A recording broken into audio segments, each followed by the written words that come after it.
सत्संगत जी, बड़े प्यार से कहना धन्यकार जी। सत्संगत जी, दासी आप सभी के सामने आज भापा रामचंद्र जी के कपूरथला वाले महापुरुषों की जीवनी तथा निरंकारी मिशन से वह कैसे जुड़े से रिलेटेड सभी जानकारी साझा करना चाहेगी। तो चलिए शुरू करते हैं। संत जेड़ा श्वास श्वास विच रब दा नाम ध्यानदा है, संत जेड़ा श्वास श्वास विच रब दा ध्यान ध्यानदा है, संत जेड़ा दूजे दा दुख खिंदे विच मुकांदा है। सत्संगत जी, प्यार से कहना धन्यकार जी। ऐसे ही संत थे भापा रामचंद्र जी कपूरथला वाले। भापा रामचंद्र जी का तपस्वी, त्यागी, निर्मल, सहज और सरल जीवन रोशन मीनार की तरह था, जो मानव जीवन को मंजिल तक पहुंचाने का सही रास्ता दिखाने योग्य था। एक संत महात्मा के जीवन में जो तत्व व गुण होने चाहिए, वे सभी उनके जीवन में प्रतिबंधित होते हैं। वे ऐसे महात्मा थे जिनकी प्रशंसा स्वयं शहंशाह बाबा अवतार सिंह जी ने बेताज पातशाह कहकर दी है। जन्म व बचपन। भापा रामचंद्र जी का जन्म 16वीं शताब्दी के अंतिम दशक में पाकिस्तान के जिला हजारा, तहसील हरिपुर, कस्बा जागत में हुआ। आपके पिता का नाम श्री हरिचंद्र जी और माता का नाम श्रीमती रजी था। बचपन से ही माँ का साया सिर से उठ गया। आपका पालन पोषण आपकी दादी माँ ने किया था। प्राथमिक शिक्षा आपने जागल के सरकारी स्कूल से प्राप्त की थी। आपका परिवार धार्मिक प्रवृत्ति का था। नित्य प्रति गुरुद्वारे जाना, पाठ पूजा करना और गुरुद्वारे में सेवा करना आदि धर्म कार्यों में आप संलग्न रहते थे। गुरबानी को पढ़ने के ध्यान से आपने पंजाबी लिपि सीखी थी। जो भी विद्वान कथाकार गांव के गुरुद्वारे में या धर्मशाला में आते, आप उनसे प्रभु प्राप्ति के बारे में चर्चा किया करते थे और प्रभु दर्शन की अभिलाषा प्रकट करते। उत्तर में आपको अक्सर यह सुनने को मिलता था कि प्रभु को पाने के लिए कई जन्म लेने पड़ते हैं। प्रभु की प्राप्ति इतनी सरल नहीं है कि एक गृहस्थी इसको प्राप्त कर सके। इस तरह आपको बहुत बार निराश होना पड़ा। आप जन कल्याण के कार्य भी करते रहे और सेवा में भी बढ़ चढ़कर भाग लेते रहे।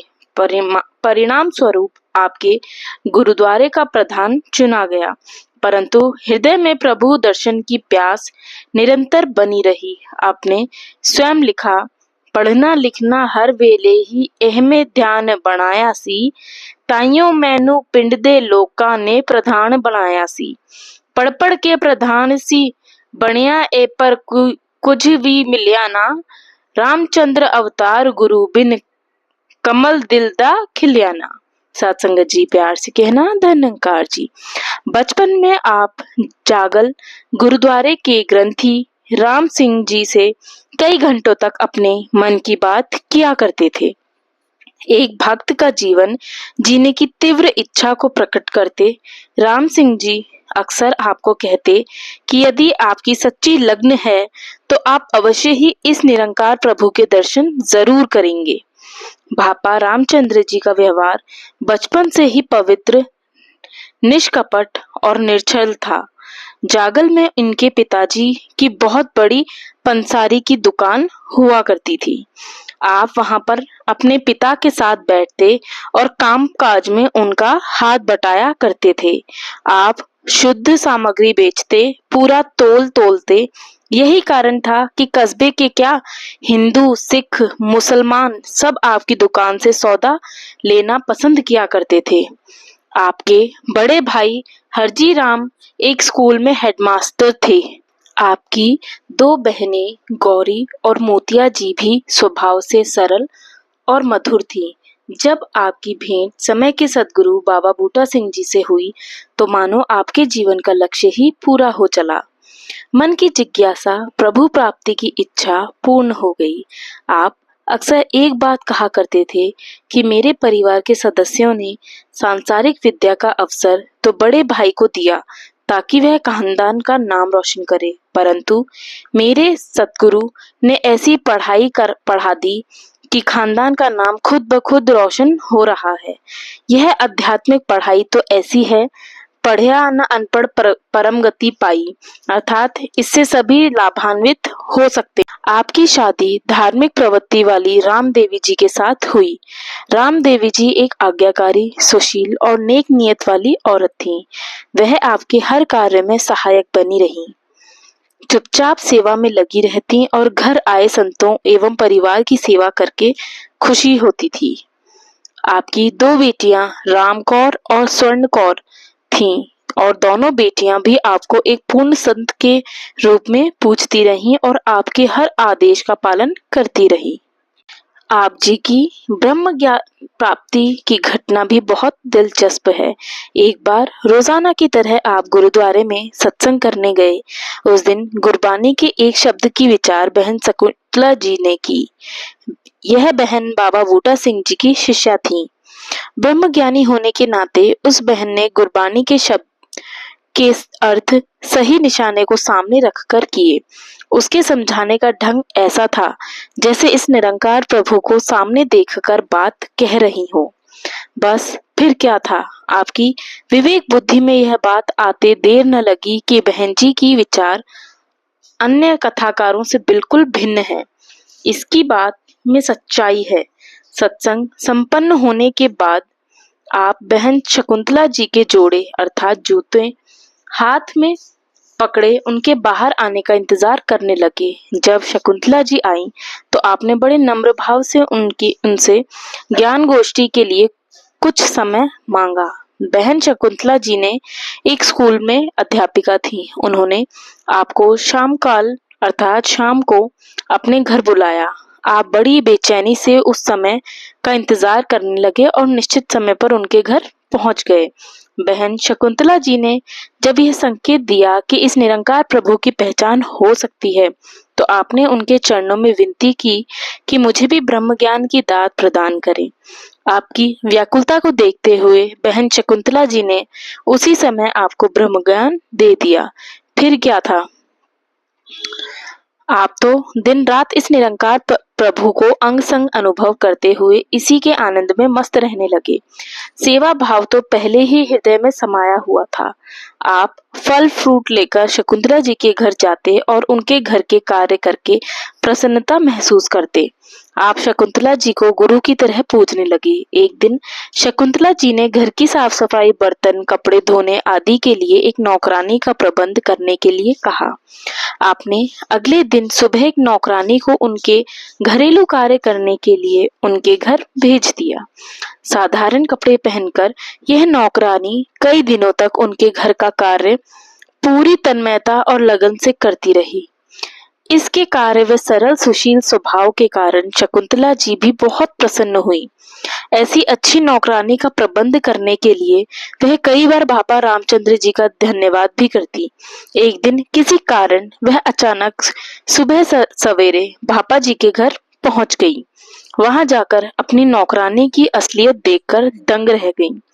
उसने देखा कि जिसे वह नौकरानी समझ रही है अर्थात सारा घरेलू कार्य करवाती रही, वह और कोई नहीं बल्कि भापा जी की अपनी धर्म पत्नी थी।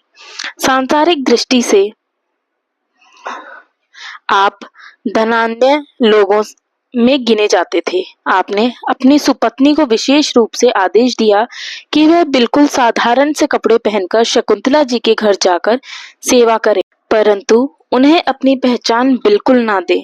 आपकी आज्ञाकारी धर्मपत्नी श्रीमती सुखदेवी जी ने बिना किसी संकोच के आपके हुक्म का पालन किया और सुबह से शाम तक शकुंतला जी के घर रहकर पूरी लगन और तन्मयता से सेवा करने लगी। इस पर आपके परिवार वालों ने कुछ आपत्ति भी की, परंतु आप तो ब्रह्म ज्ञान के बदले कुछ भी न्यौछावर करने के लिए तैयार थे। इस तरह समय व्यतीत होता गया और दोनों पति पत्नी शकुंतला जी की सेवा में तल्लीन रहे। आपकी ये सेवा भावना रंग लाई। सदगुरु से किस प्रकार भापा राम जी की भेंट हुई, तो चलिए ये प्रसंग भी सुनते हैं। धीरे धीरे आपको अन्य ब्रह्मज्ञानी संत मिलते रहे, जिनके द्वारा आपको ज्ञात हुआ कि समय के सदगुरु बाबा बूटा सिंह जी और शकुंतला जी को भी ब्रह्म ज्ञान उन्हीं से प्राप्त हुआ है। आपका हृदय अपने सदगुरु के दर्शनों के लिए व्याकुल हो उठा। उन्हीं दिनों बाबा बूटा सिंह जी का कार्यक्रम सिंध का बना और वहीं आपकी भेंट बाबा जी से हुई। पूर्ण सदगुरु के दर्शन करके आपकी आत्मा झूम उठी। बाबा बूटा सिंह जी से मिलाप के बाद तो आप इश्क हकीकी के रंग में पूर्णतः रंग गए। संपूर्ण भाव तो पहले ही था, अब तो आप पहले से भी अधिक सेवा सत्कार और प्रचार प्रसार में अपना समय बिताने लगे। बाबा बूटा सिंह जी के शरीर त्यागने के बाद आपने सदगुरु बाबा अवतार सिंह जी के हर हुक्म का पालन किया। जागल और आसपास के इलाके में इस ब्रह्म ज्ञान के प्रचार प्रसार में आपने अपना पूर्ण योगदान दिया। भारत के विभाजन के दौरान आपके शहर जागल में मजहब के नाम पर खून खराबा शुरू हो गया। जब हालत बिगड़ गई तो आपने निरंकार के आगे अरदास की कि उनके लिए क्या हुक्म है। आपने एक अलौकिक चमत्कार देखा कि आपके सामने एक कागज पर उर्दू में लिखा था कि आप जल्द से जल्द जागल छोड़कर चले जाएं। आप निरंकार प्रभु का इशारा पाते ही अपने परिवार सहित जागल छोड़कर हरिपुर आ गए। वहां पर रिफ्यूजी कैंप रहे। उसके पश्चात भारत में आकर आपने अपना निवास स्थान कपूरथला पंजाब में बना लिया। कपूरथला आकर अपने दामाद दीवान चंद जी के साथ मिलकर कुछ समय तक एक किराने की दुकान चलाई। तदोपरांत दीवान चंद जी एक चाय दूध की दुकान चलाने लगे और आप शहंशाह जी के आदेशानुसार प्रचार प्रसार में जुट गए। एक कुशल हकीम भापा रामचंद्र जी न केवल मानसिक शांति व आत्मिक आनंद बांटते थे, साथ ही साथ शरीर स्वस्थ रहे इसके लिए आप कई औषधियां भी बताते थे। आप एक कुशल हकीम थे। आपने कई औषधियों के नुस्खे तैयार किए। आपकी कुशलता को देखते हुए डीएवी फार्मेसी जैसे कंपनियों की ओर से आपको सम्मान पत्र भी प्राप्त हुए। कई ऐसे मरीज जिनको डॉक्टर लाइलाज घोषित कर दिया करते थे, आप उनका जड़ी बूटियों से इलाज कर दिया करते थे। आपकी जड़ी बूटियों की पहचान और जानकारी कमाल की थी। एक सच्चे गुरसिक के रूप में किस प्रकार आप उभर कर सामने आए। भापा रामचंद्र जी भी भीतर और बाहर से सच्चे गुरसिक भक्त थे। उनके मन में किसी के प्रति भी कोई द्वेष भाव नहीं था। वह सबके अपने सच्ची बात कहने में भी कभी संकोच नहीं करते थे। आपके हृदय में सभी के प्यार, हमदर्दी, सद्भाव और दया भाव था।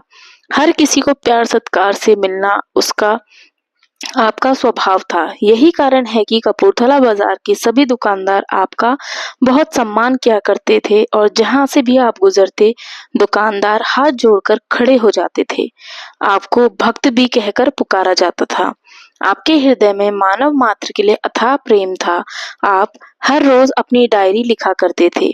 हर वर्ष 1 जनवरी को आप अपनी डायरी में लिखते, सच्चे पातशाह रहमत करना, हर संत महापुरुष को खुशियां प्रदान करना और मानव को यही रास्ता दिखाना।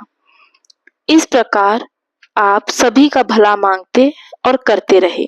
आप गरीबों के मसीहा थे। आपका सदा यही ध्यान होता था कि जिन महापुरुषों के घर में सांसारिक पदार्थों का अभाव है, उनके घर जाया जाए ताकि उनकी सेवा का बीज सद्गुरु रूपी धरती में पड़ता रहे और उन्हें भी हर सुख सुविधा प्राप्त हो। आप अक्सर कहते, संत महापुरुषों जिसके घर से भी आप खाकर आते हो और वह सेवा भाव से आपको खिलाता है, तो उसका अन्न उसको गुरु दरबार में खींच लाएगा। और यदि आप गुरु रूप समझकर किसी की भी सेवा करते हैं तो आपकी सेवा भी व्यक्ति को इस सत्य दरबार में खींच लाएगी। इसलिए जब सेवा करना या करवाने का समय आए तो गुरु को सम्मुख रखो ताकि आप सेवा करने के कर्ता भाव से और सेवा करवाने के अहम भाव से भी छुटकारा पा सको। भापा रामचंद्र जी को गुरु घर से असीम प्रेम था। गुरु की माया को जान से भी बढ़कर समझते थे क्योंकि वह अक्सर शहंशाह बाबा अवतार सिंह जी के वचन दोहराते कि जो गुरसिख तन मन धन के साथ सेवा करता है, समझो कि वह अपना कलेजा निकाल कर भेंट कर रहा है।